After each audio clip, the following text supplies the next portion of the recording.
kita siapkan hati kita. Kita ada saat ini semua karena anugerah Tuhan semata.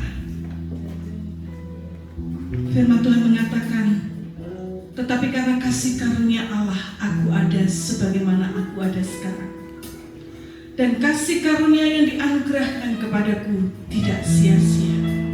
Biarlah saat ini kita katakan kepada Tuhan, aku ada saat ini karena kasih-Mu Tuhan. Besar anugerah.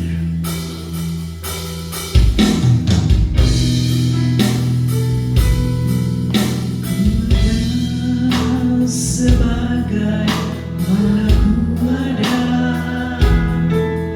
berdiri menghadap tatamu Bapa,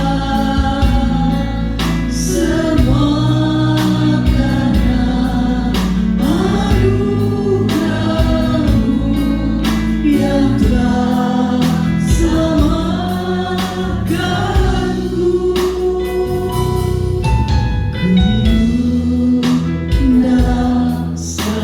Kelimpahan ku ada untuk melayani Tuhan, untuk melayani Tuhan. Semua karena anugerah-Mu tercurah bagiku.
tidak ada di sini.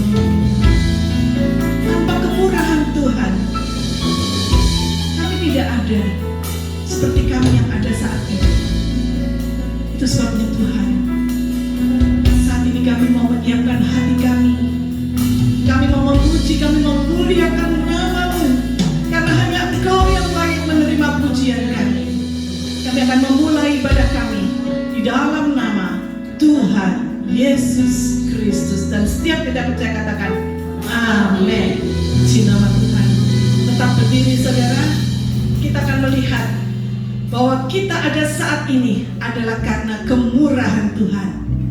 Semakin kita sadar bahwa kita ada karena anugerah Tuhan, semakin kita bisa mengecap kebaikan Tuhan. Amin. Ya. Sebabnya mari saat ini kita naikkan syukur kita ke hadapan Tuhan. Kecaplah dan lihatlah betapa baiknya Tuhan.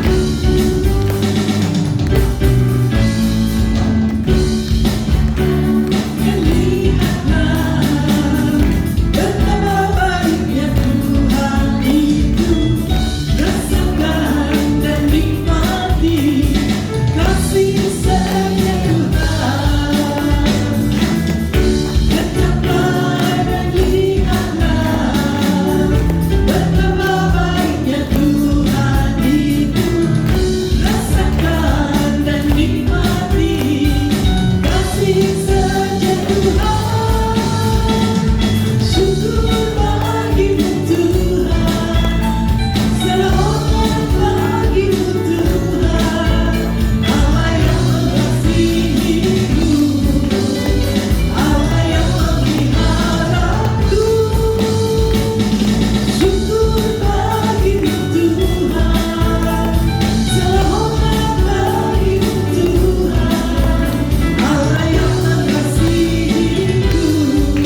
anak Tuhan, bukan berarti jalan itu akan selalu mulus. Bukan berarti kita tidak akan melewati tanjakan atau turun ke dalam lembah. Tetapi sekalipun kita harus mengalami persoalan hidup, perjalanan yang sulit, tetaplah percaya. Apapun yang terjadi dalam hidupku, Tuhan selalu baik bagiku. Dia tahu yang terbaik bagiku.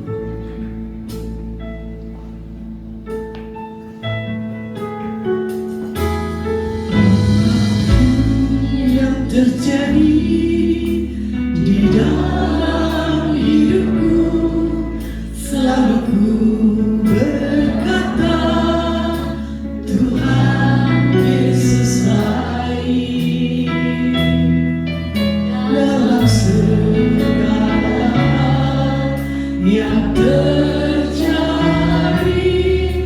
tetap ku berkata, Tuhan Yesus baik. Sekali lagi katakan, apapun yang terjadi di dalam hidupku, selalu ku berkata, Tuhan Yesus baik.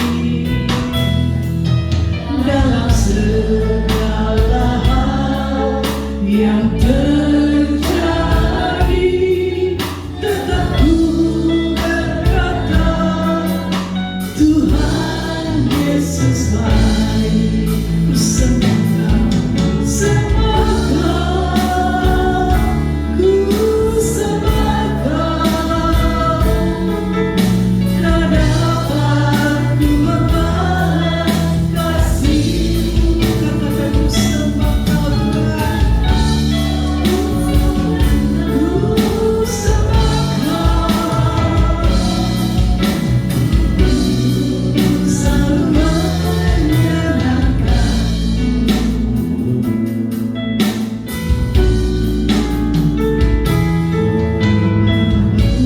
Yang terjadi di dalam hidupku, selalu ku berkata, Tuhan Yesus baik. Dalam segala hal yang terjadi, tetap ku berkata, Tuhan Yesus baik. Ku sembah Kau, ku sembah Kau. Tak dapat ku membalas kasih-Mu. Ku sembah Kau, ku sembah Kau.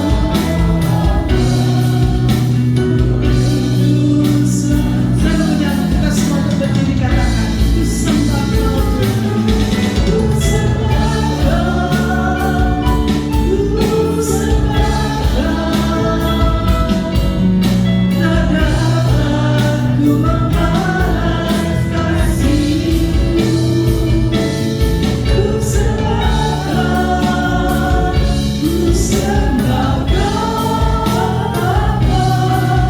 Ku rindu selalu menyenangkan. Ku sembah Kau, ku sembah Kau. Tak dapat ku membalas kasih-Mu. Ku sembah Kau, ku sembah Kau, Bapa. Ku rindu selalu menyenangkan. Ku sembah Kau, ku sembah Kau. Tak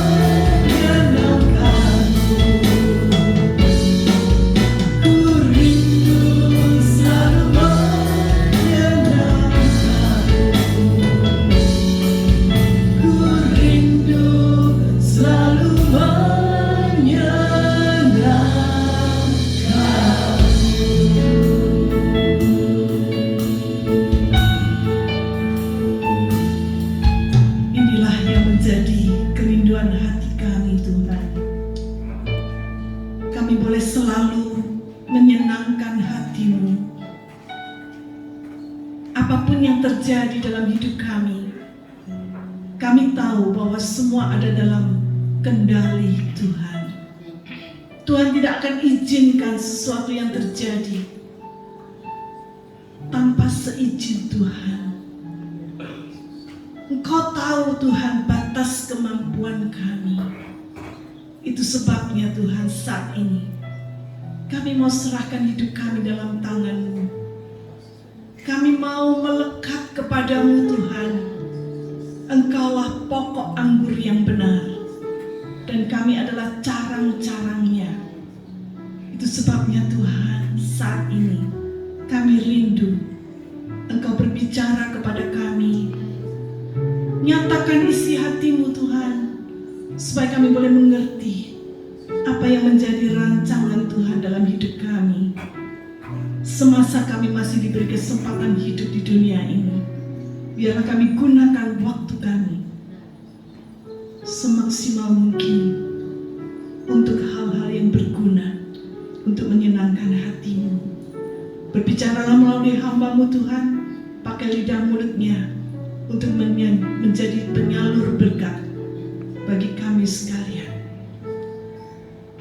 Kami panjatkan doa kami hanya di dalam nama Tuhan Yesus Kristus, dan setiap kita yang percaya katakan amin. Silakan duduk saudara. Waktu selanjutnya saya berikan pada Pak Yohanes.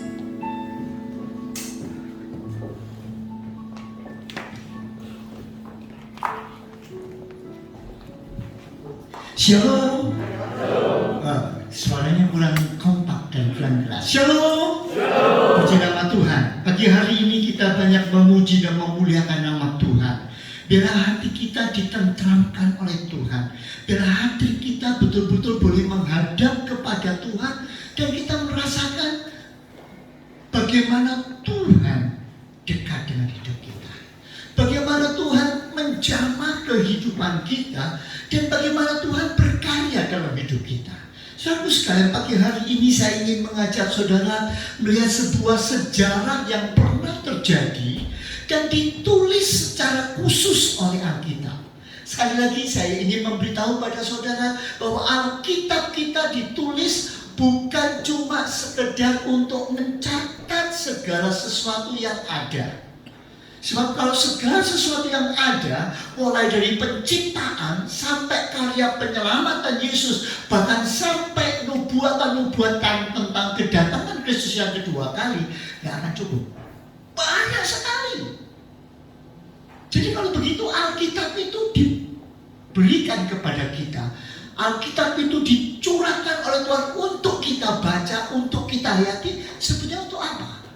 Kalau saudara perhatikan dengan baik, firman Tuhan, Alkitab itu diberikan hanya untuk menunjukkan siapakah Tuhan itu.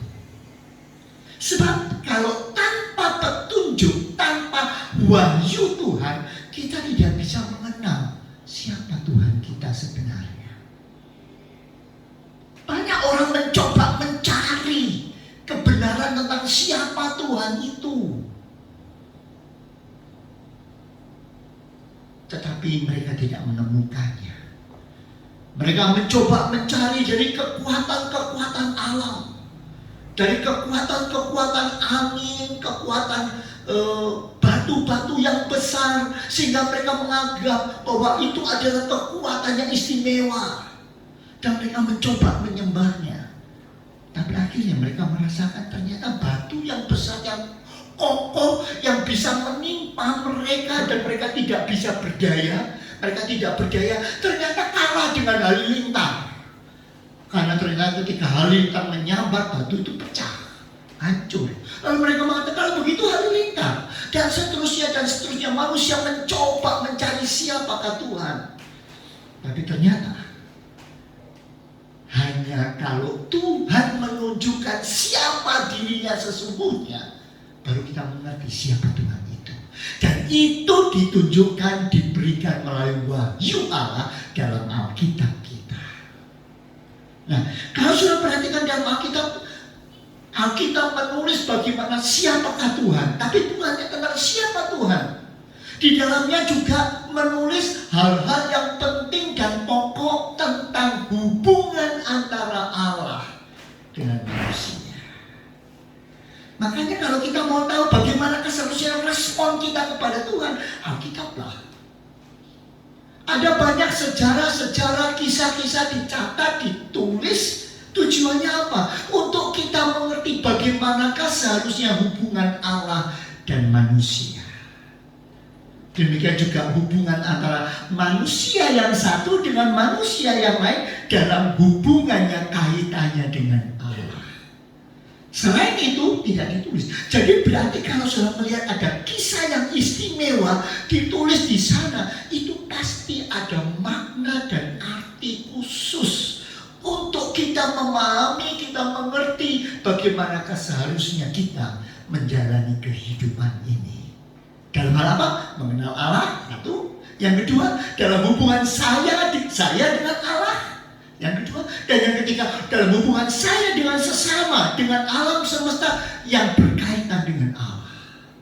Maka kalau saudara perhatikan itu, saudara akan mendapatkan betapa dekatnya Tuhan dengan kita. Sekali lagi, betapa dekatnya Tuhan dengan kita.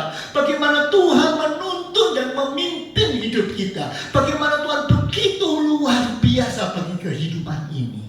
Sehingga kita bisa menjalani hidup ini dengan penuh keyakinan, dengan penuh kekuatan, dengan penuh pengharapan. Karena Tuhan luar biasa.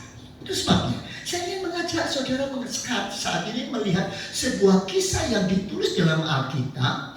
Dan mungkin banyak saudara yang terlupakan atau terlewatkan. Tapi itu mengandung kisah yang istimewa. Kisah apa itu? Yaitu kisah tentang Gua Adulam. Gua Adulam. Namanya saja mungkin sudah bingung. Kok rasanya kayak gak pernah dengar saya ya.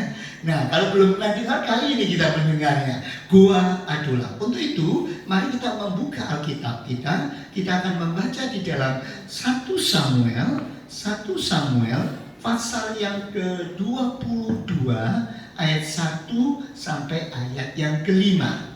1 Samuel pasal 22 ayat 1 sampai ayat yang ke-5.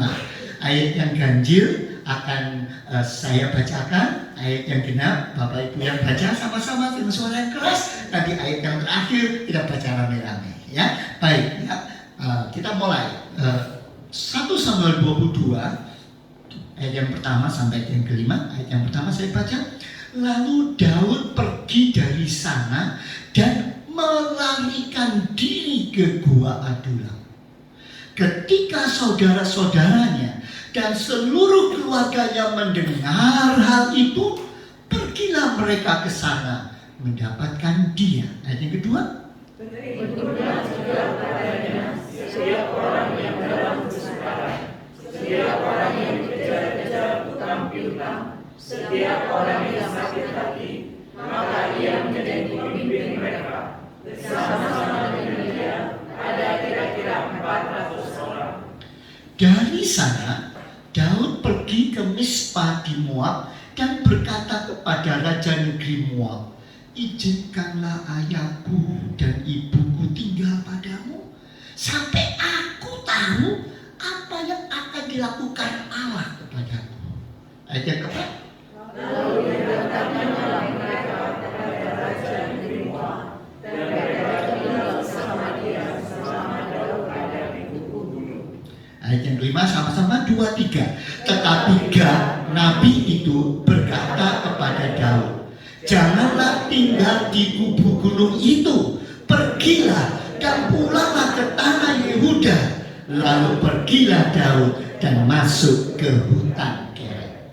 Saudaraku sekalian, agak sedikit aneh ya. Kita mungkin pernah dulu pada waktu sekolah minggu mendengar, tetapi tidak ingat detailnya. Apa yang sebenarnya sedang terjadi? Saudaraku sekalian, Gua Adulam, kalau sudah melihat gambarnya lebih dulu, Gua Adulam ini adalah sebuah gua yang ada di kaki-kaki bukit. Ya, bentuknya itu memang secara alamiah dibentuk oleh alam sehingga muncullah lorong-lorong yang disebut gua.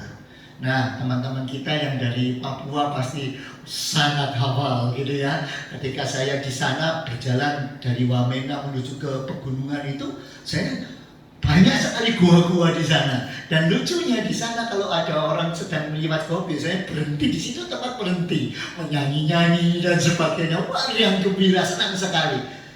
Tetapi pada zaman itu goa itu ada untuk apa? Untuk mereka seringkali bukan hanya berteduh, bukan hanya untuk berada di dalam, tapi juga untuk menyembunyikan diri.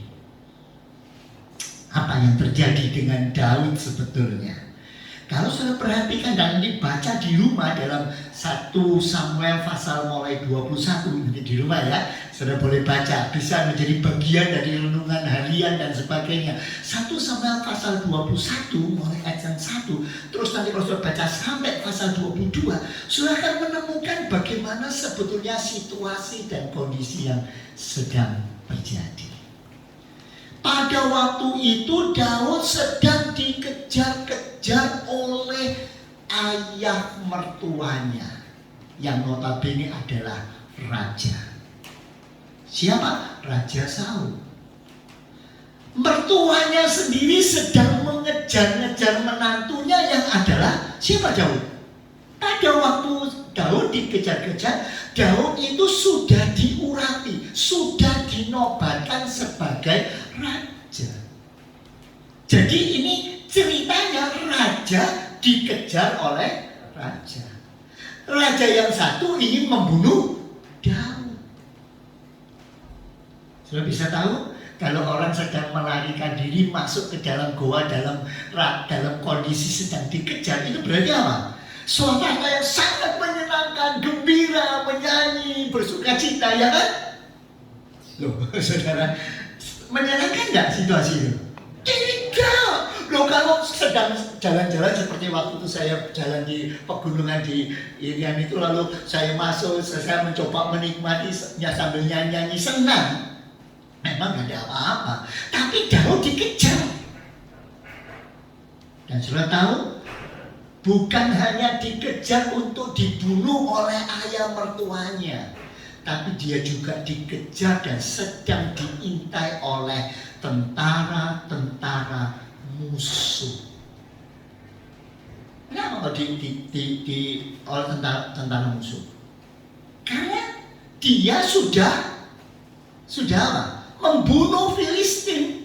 Itu Goliat yang besar dan sebagainya. Oh, ini musuh yang bisa dan berani memenangkan pertandingan itu cuma Daud. Kejar kalau tidak habis kita ini. Sudah bisa tahu. Ayahnya sendiri mengejar dia. Jadi kalau ada di dalam negeri dikejar oleh ayahnya. Pergi ke luar negeri dikejar oleh musuh. Mau kemana coba saudara? Bingung kan? Situasinya sangat menyedihkan. Bahkan sudah tahu keluarganya sendiri itu loh meninggalkan dia.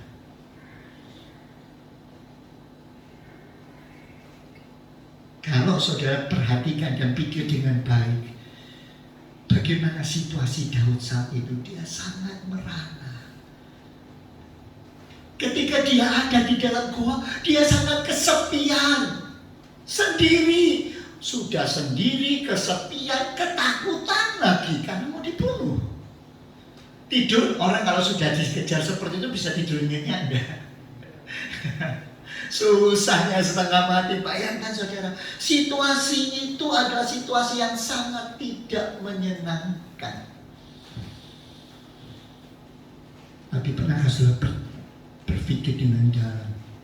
Justru melalui situasi inilah Daud diproses oleh Tuhan. Bagaimana Daud bisa mengatasi situasi yang sulit ini? Bagaimana Daud bisa melintasi dan akhirnya keluar sebagai pemenang? Saudara perhatikan, di sini letaknya, karena Daud di dalam kesendirian, di dalam situasi yang seperti itu, dia memilih lebih dekat kepada Tuhan. Dia merasakan aku tidak dapat berjalan seorang diri tanpa Engkau Tuhan. Aku tahu situasinya sangat tidak menguntungkan, tetapi aku mau lebih patuh dan taat kepada Tuhan. Di mana kita tahu, kalau saya baca tadi ayat yang pertama kan disebutkan bagaimana dia pergi ke Gua Adulam. Saudara-saudaranya akhirnya datang kepada dia. Loh, sebetulnya kalau sudah perhatikan, kondisi Daud waktu itu adalah orang yang paling pantas untuk sakit hati. Kenapa? Coba kita lihat sedikit aja. Tadi kita bandingkan dengan musuhnya.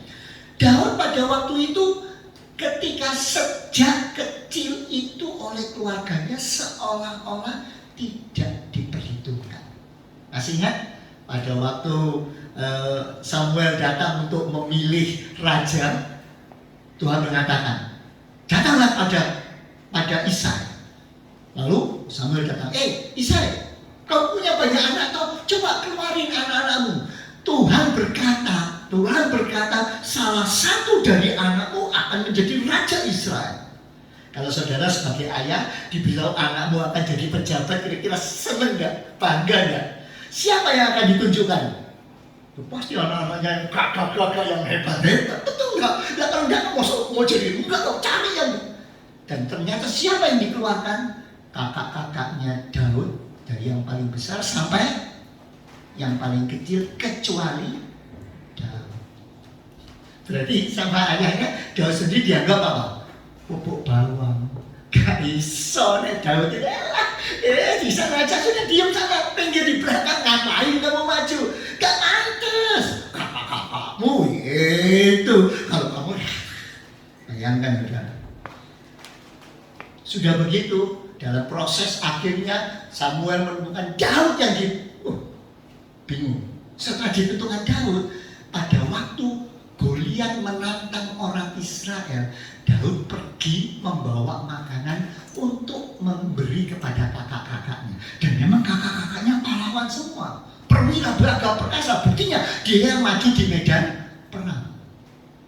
Sampai di medan perang, kemudian apa kata kakak-kakaknya kepada Daud? Daud, ngapain kamu kesini? Aku tahu, ini pengakuan kakaknya, dia sudah baca, makanya di rumah dibaca. Dia mengatakan, aku tahu engkau seorang pemberani kok. Aku tahu engkau tidak takut sama beruang, sama singa, aku tahu. Tapi engkau ini licik juga. Kamu itu kesenangnya petualangan. Kamu datang ke sini kan mau lihat perang kok. Wah, kamu dong sana, kayak orang nonton film gitu loh. Nakal kamu ini. Lihat, kakaknya sendiri tidak menghargai. Padahal akhirnya siapa yang membunuh Goliat? Tapi ternyata tidak dihargai oleh kakak-kakaknya. Ayahnya tidak menganggap dia, kakak-kakaknya menganggap dia rendah. Bayangkan. Terus ketika dia dapat menjadi menantu raja, sekarang ayah mertuanya juga memusuhi dia, ngejar-ngejar mau dibunuh. Duh, kasihan ya nasib Daud. Nah, saya yakin semua saudara sini pengen jadi seperti Daud dalam kondisi itu. Amin. Kalau yang amin berarti ngantuk itu saudara. Siapa orang yang mau dalam situasi seperti itu? Oh, no. Kan begitu kan saudara. Kalau boleh dikatakan siapa orang yang punya potensi untuk sakit hati? Daud. Siapa yang boleh sakit hati? Daud. Apakah Daud sakit hati?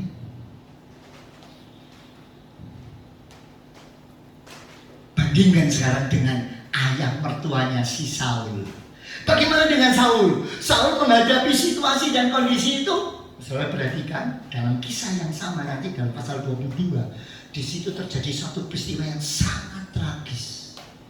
Kenapa? Ternyata Saul membunuh semua nabi-nabi yang ada di Nob gara-gara cerita tentang Daud. Gimana kisahnya? Secara pendek saya tunjukkan. Pada waktu itu ada seorang yang mengatakan sama Saul, Saul, tahu ya gimana sebetulnya kondisinya? Saul mengatakan, kamu semuanya orang-orang tidak baik, pahlawan-pahlawan apa? Kenapa tidak bisa membela saya? Ya sampai sekarang aku tidak bisa menangkap si Daud itu. Gimana sih kamu ini? Buat apa kamu jadi pahlawan, jadi pengawal saya? Salah satu lalu mulai ngomong gini loh, ini semua kan gara-gara si Abimelek.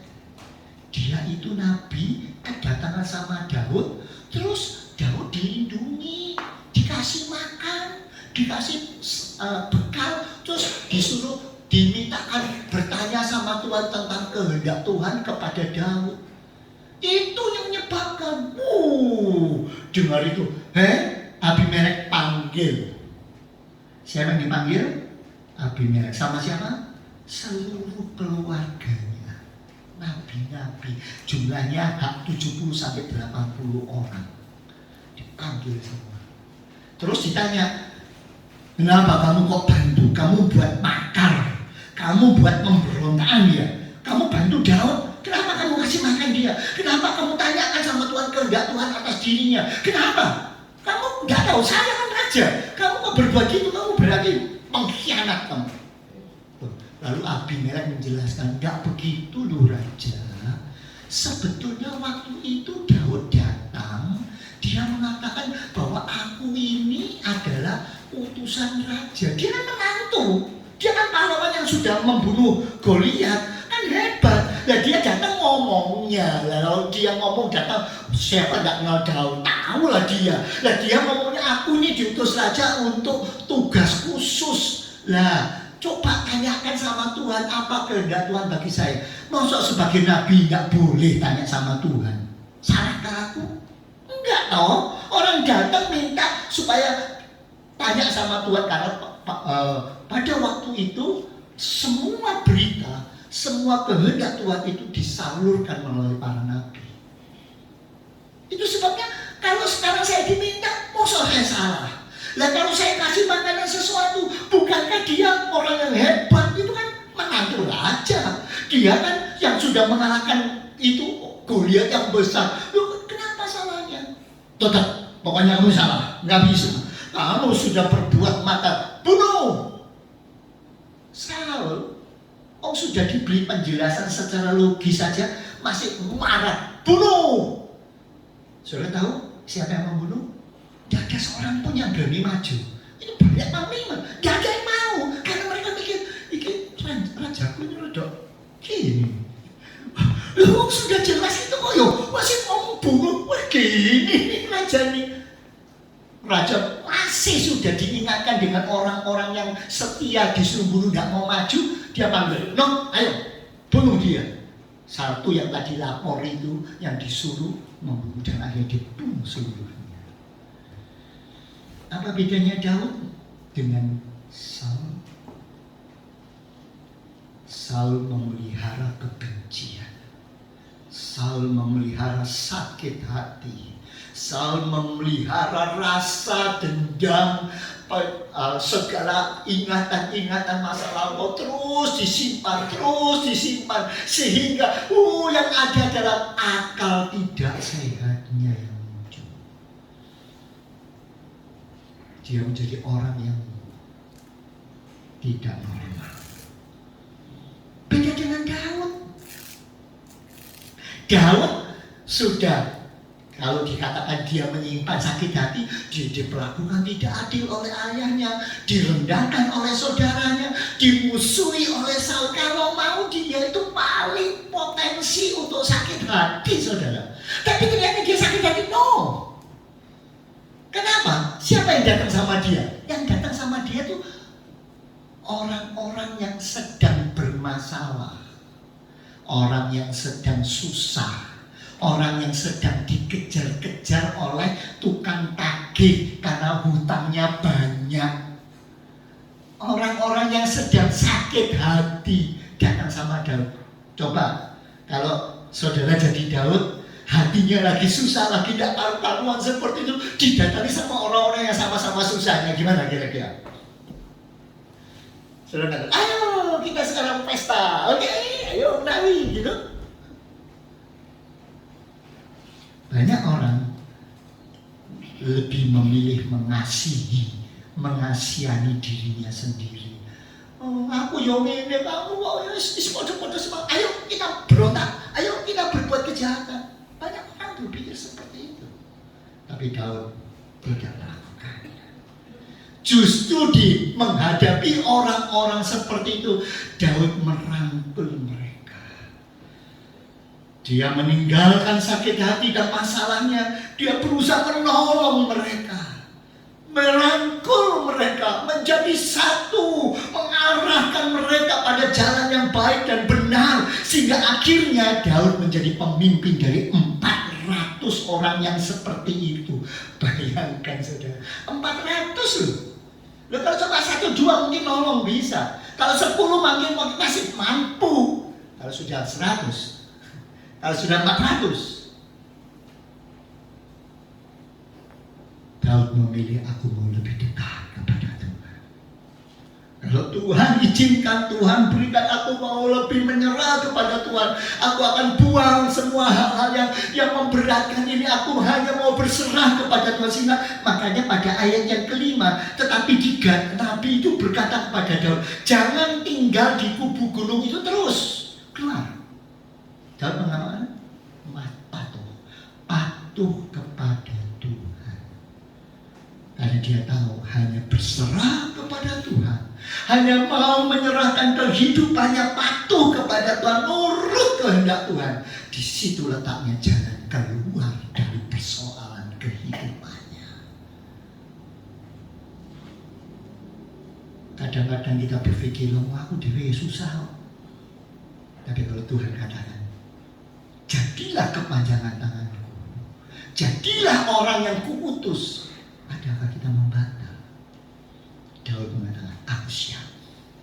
Dia tolong, dia bantu, dia atur semua itu, sehingga akhirnya apa yang terjadi sebuah pasukan yang luar biasa. Daud mengalami kemenangan demi kemenangan yang luar biasa. Amin saudara. Itu sebabnya marilah saat ini saya tidak tahu apa yang sedang terjadi, apa yang sedang saudara gumulkan, apa yang sedang saudara hadapi dengan kondisi saat ini.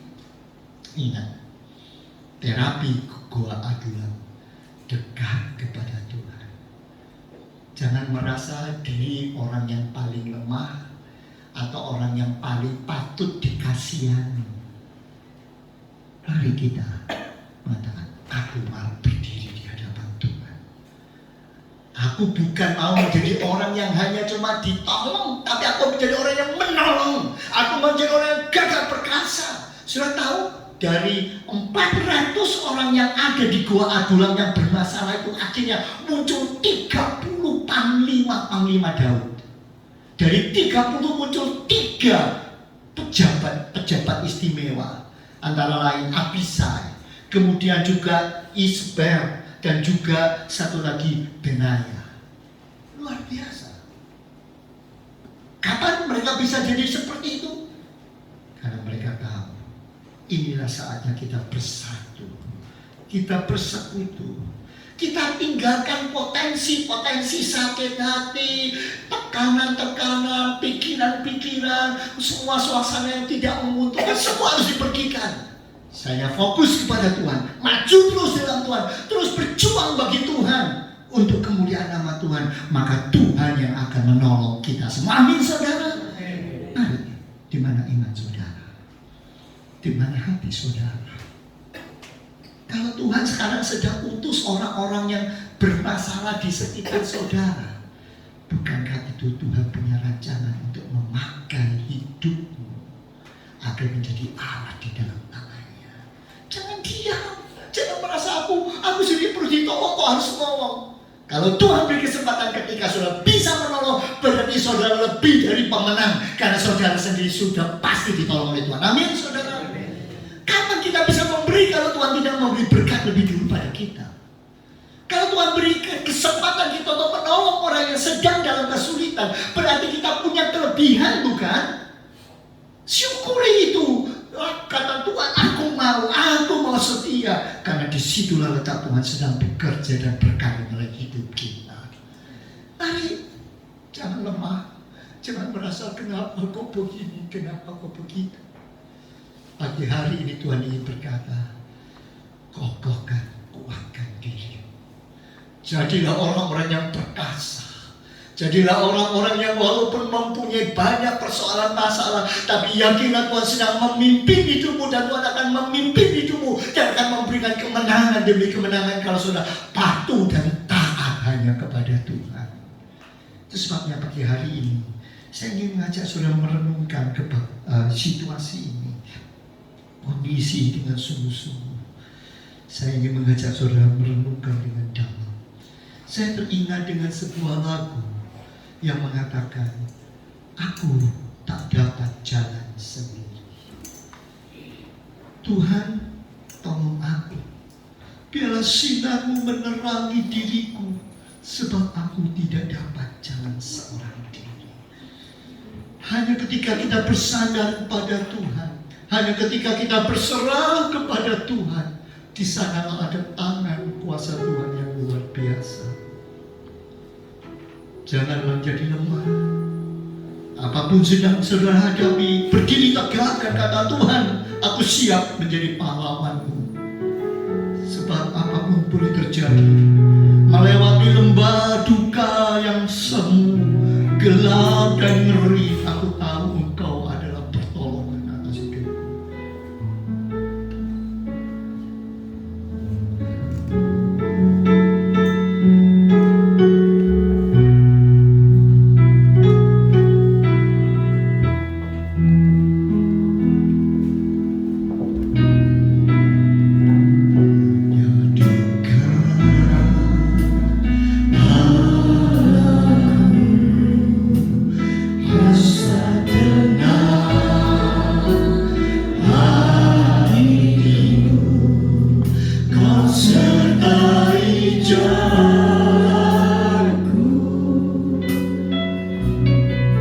Sepanjang hidupku,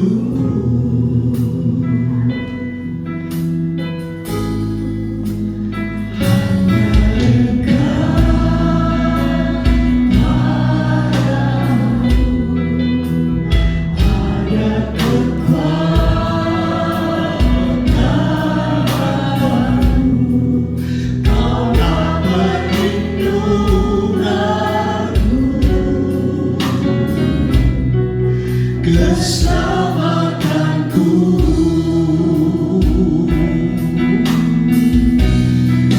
Ku ingin selalu bersekutu denganmu, menikmati hadiratmu.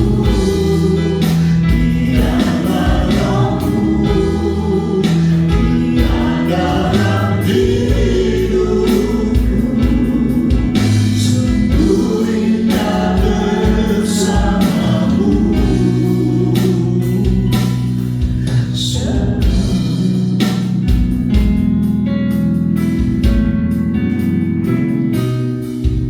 Ku ingin selalu bersekutu denganmu,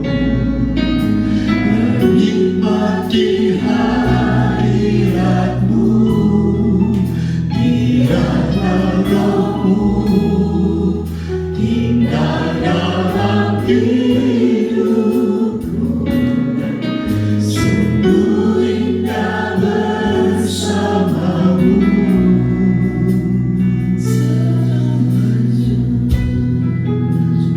Selamanya.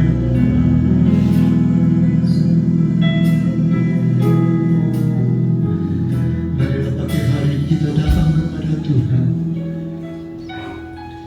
Kita merasakan dan menikmati bagaimana Dia sedang mau berkarya untuk hidup ini. Mungkin saat-saat ini ada begitu banyak masalah, ada begitu banyak tantangan, ada begitu banyak situasi kondisi yang tidak menguntungkan. Tapi yakinlah, Tuhan sedang mau berkarya melalui hidupmu. Dan kata Tuhan, aku siap. Apapun yang kau mau katakan, apapun yang mau kau lakukan, aku siap melakukannya. Mari kita kata, Tuhan, aku rindu. Aku mau Tuhan hanya dekat kepadamu saja. Aku tidak mau menyimpan rasa sakit hati, dengki, tapi aku mau membangun persatuan. Aku mau membangun saling tolong menolong. Aku mau saling membangun. Aku mau terus bersatu maju bersama. Karena aku tahu menghadapi semuanya hanya dengan Tuhanlah ada kekuatan itu di dalam hidupku. Hanya dekat kepadamu Tuhan. Itulah rasa tentram dan tenang kehidupanku ini. Aku mau datang kepadamu Tuhan.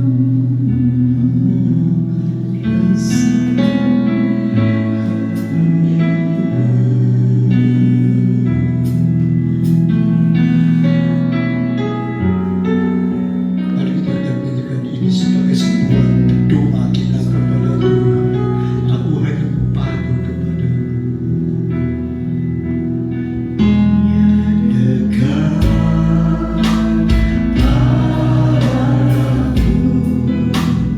rasa tenang hatiku, Kaulah perlindunganku sepanjang hidupku.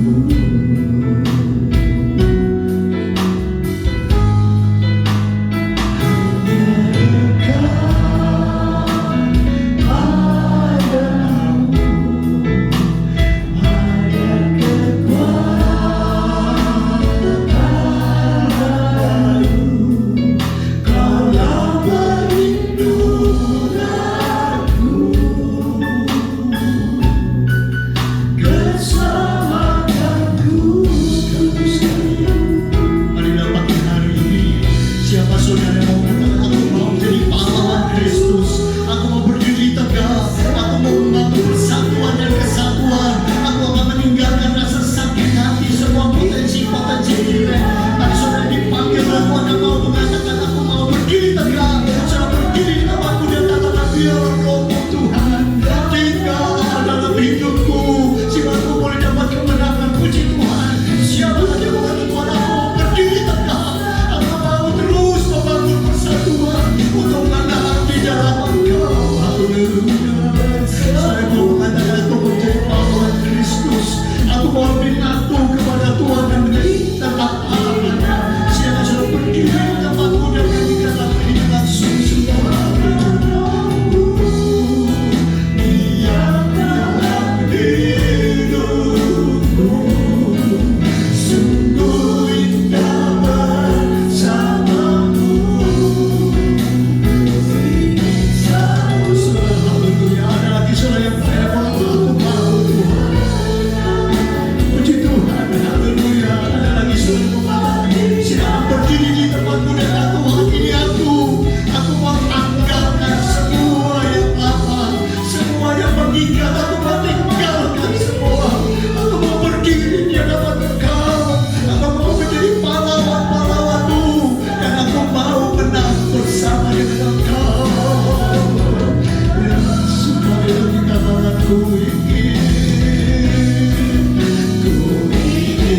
selalu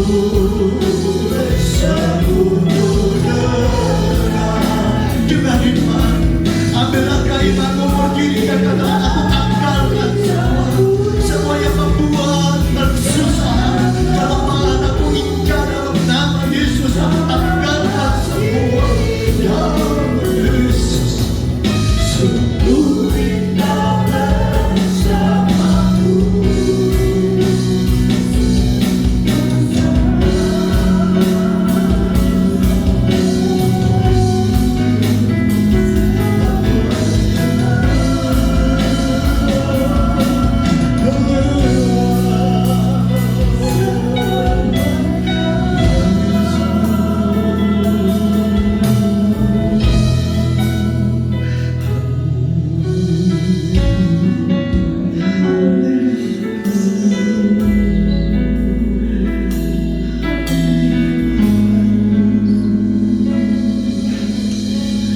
Terima kasih Tuhan. Terima kasih untuk firman-Mu. Biarlah kami boleh meniru teladan dari Daud Tuhan. Ketika kami dalam masalah dan orang orang yang bermasalah datang kepada kami untuk meminta pertolongan, ajarkan kami supaya kami tidak membentuk barisan sakit hati, tetapi ajar kami supaya kami boleh menjadi pasukan-pasukan Kristus yang penuh dengan kemenangan demi kemenangan. Karena kami tahu Tuhan, kami tidak berjalan seorang diri. Engkau beserta dengan kami, dan kami akan Tuhan menyerahkan hidup kami dalam pimpinan komando daripada Allah sebagai pasukan Kristus. Kami mau tunduk pada pimpinan-Mu Tuhan. Biarlah firman-Mu yang sudah kami dengar tidak hanya sekedar kami simpan dalam pikiran kami, tetapi boleh kami simpan dalam hati kami, dan kami boleh praktekkan dalam hidup kami. Terima kasih Tuhan. Terima kasih untuk inspirasi firman Tuhan yang sudah kami dengarkan pada pagi hari ini. Kami akan pulang dengan sebuah kemenangan, karena kami tahu kami tidak sendirian. Terima kasih Bapa, kami ingin selalu dekat dengan-Mu. Inilah yang menjadi doa dan permohonan kami yang kami panjatkan di dalam nama Tuhan Yesus Kristus. Dan setiap kita yang percaya katakan amin. Puji Tuhan, silakan duduk saudara. Saudara, saat ini biarlah setiap firman yang sudah kita terima, kita mau simpan dalam hati, dan kita mau persembahkan hidup kita untuk kemuliaan Tuhan. Saat ini kita mau siapkan persembahan yang terbaik yang kita berikan untuk Tuhan, untuk melayani pekerjaan Tuhan. Inilah persembahanku Tuhan, ku bawa kepadamu persembahanku ini. Kepadamu, oh Tuhan, persembahanku ini. Ku ingin Engkau menerima korban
yang menjadi doa kami Tuhan.